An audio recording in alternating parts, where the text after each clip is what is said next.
Congress party రోజులు లెక్క పెట్టుకోవాలని తెలంగాణలో కాషాయ జెండా ఎగరడం ఖాయమని మెదక్ ఎంపీ రఘునందన్ రావు అన్నారు. మహబూబాబాద్లోని బీజేపీ కార్యాలయంలో జరిగిన పార్టీ ముఖ్య కార్యకర్తల విస్తృత స్థాయి సమావేశానికి ఆయన హాజరయ్యారు.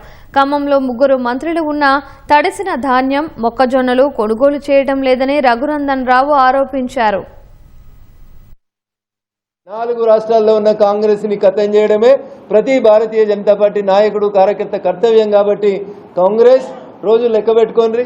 తెలంగాణలో కాకతీయులేలిన ఈ గడ్డ మీద ఖచ్చితంగా నరేంద్ర మోడీ గారు 10వ తారీఖున అడుగు పెడుతున్నారు.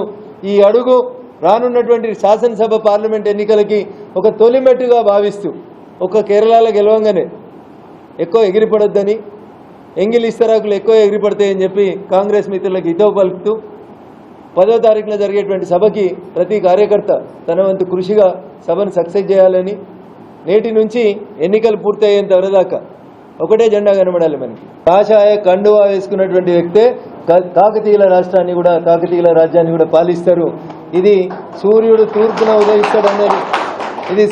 తూర్పున ఉదయిస్తాడనేది ఎంత నిజమో రేపు కాకతీయ సామ్రాజ్యాన్ని భారతీయ జనతా పార్టీ నరేంద్ర మోడీ గారి నాయకత్వంలో గెలుస్తుంది అనడంలో ఎవరికి ఎట్లాంటి సందేహం లేదు.